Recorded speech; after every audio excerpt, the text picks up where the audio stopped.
Bonjour, ici Alexandre Belliard, je vous chante et vous raconte maintenant l'histoire de Domagaya.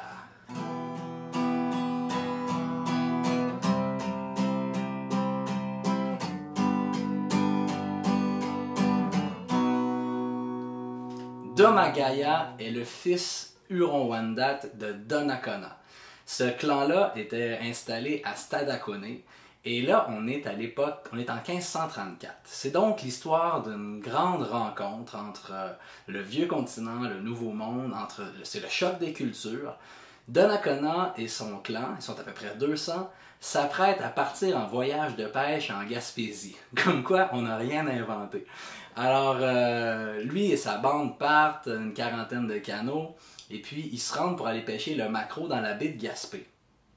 Au même moment, à cette époque-là, le roi François Ier va mandater Jacques Cartier pour 3 missions principalement.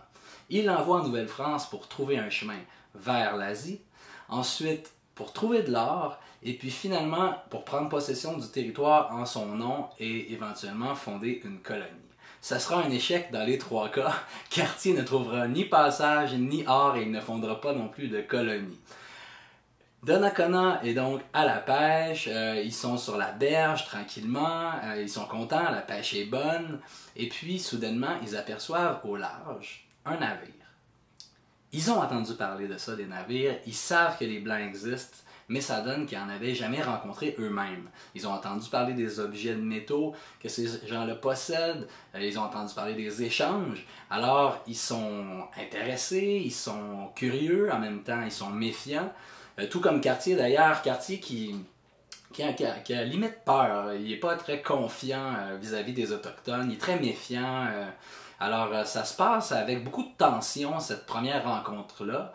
Cartier va tout de même débarquer sur la berge puisqu'il est invité à festoyer, alors ça sera du maquereau, des figues, des prunes séchées, des petits fruits, c'est le festin.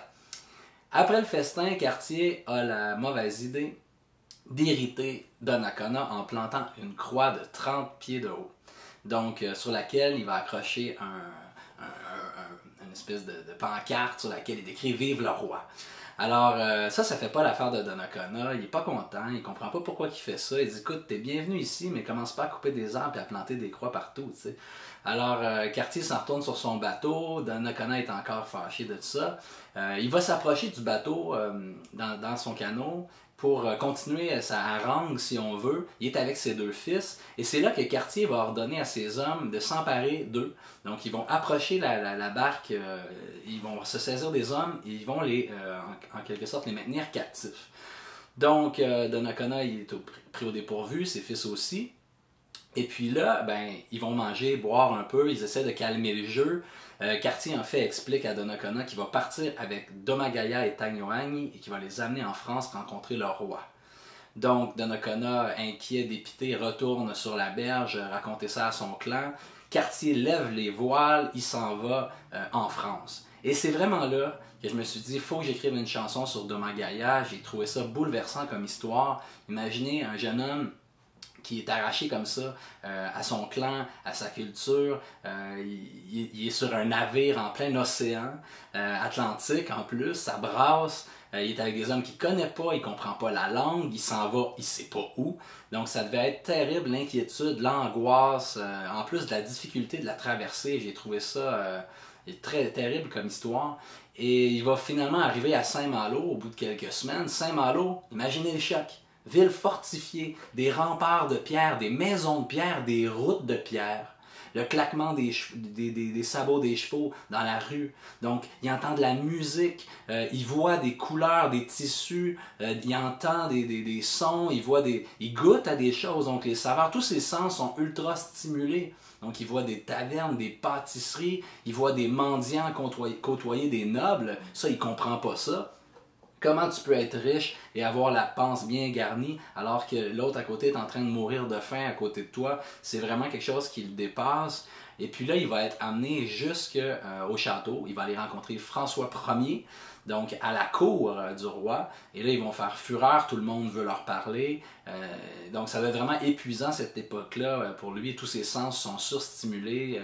Est-ce qu'il va retourner chez lui? Bref, pendant cette période-là, il va apprendre le français, il va s'habiller à la française, et puis en 1535, Cartier va tenir parole, car c'est ce qu'il avait dit à Donnacona lors de leur premier échange, c'est qu'il ramènerait ses fils en 1535. Donc, deuxième voyage de Cartier, il ramène Domagaya, il ramène Tanyuani chez eux.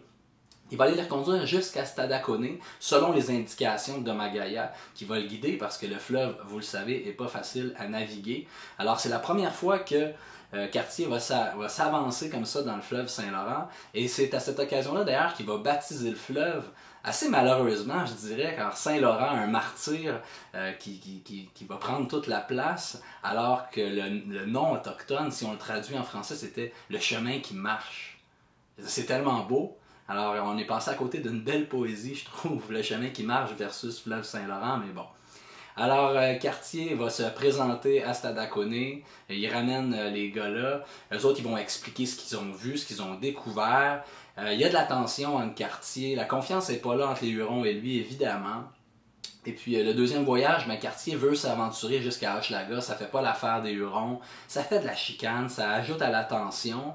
Cartier va se rendre jusqu'à Hochelaga, va en profiter pour baptiser le Mont-Royal, et va revenir par la suite à Stadacone avant de repartir une fois de plus avec Tanyuani, avec Domagaya, et cette fois il va emmener aussi le grand chef à la peau d'ours noir sur les épaules, parce que Cartier décrit, dans son journal, il est décrit les Hurons, la tête rasée avec une couette, seulement toute enrubannée dans du cuir, pratiquement nus, vêtus de peau d'animaux, légères. Alors il parle d'eux comme quoi ils ont... donc il les décrit sommairement.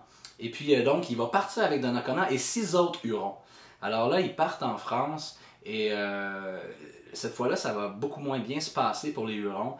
Tous mourront de ce voyage-là. Ils ne seront donc pas de retour en 1542 pour le dernier voyage de Cartier en Nouvelle-France. Ils vont mourir de maladie. Il y a une jeune fille, paraîtrait-il, qui les accompagnait, qui va survivre davantage, mais on n'a pas vraiment de détails sur sa vie.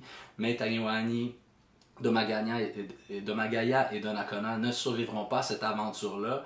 Cartier va prétendre à son retour qu'il les a pas ramenés parce que eux étaient heureux en France, qu'ils avaient refait leur vie. Bon, personne ne va croire ça, évidemment. Donc, encore plus de tension. Cartier essaie de fonder une petite colonie, Charlebourg-Royal, pas très loin de Stadacone. Il va pas réussir parce qu'il n'est pas en bon terme avec les Hurons, bonne date. Alors, il va repartir lourd de tous ces échecs-là pour retourner à Saint-Malo, finir ses jours. Alors, place à la musique avec une chanson tirée de Légende d'un peuple, tome 7, Domagaya, la découverte.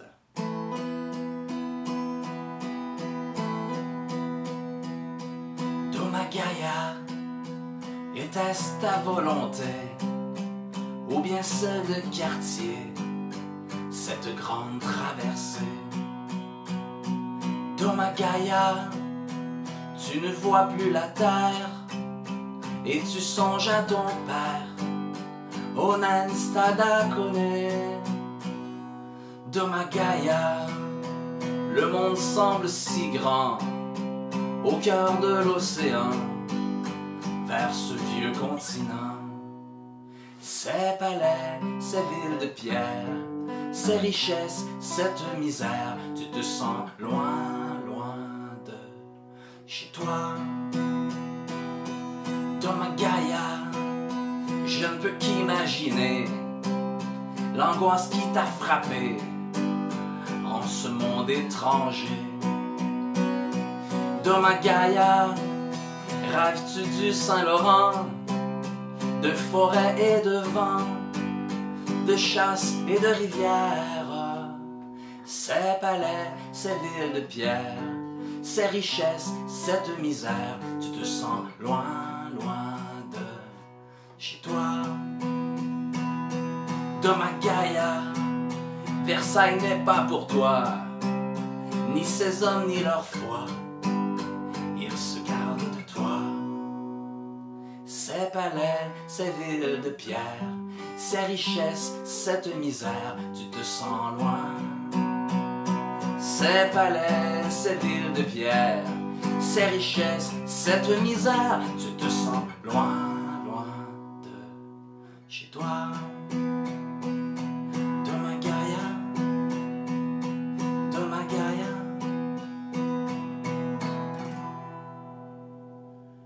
Et voilà, c'était l'histoire d'une rencontre, celle de Domagaya et de l'ancien monde, si on veut, pour le centre de la francophonie des Amériques.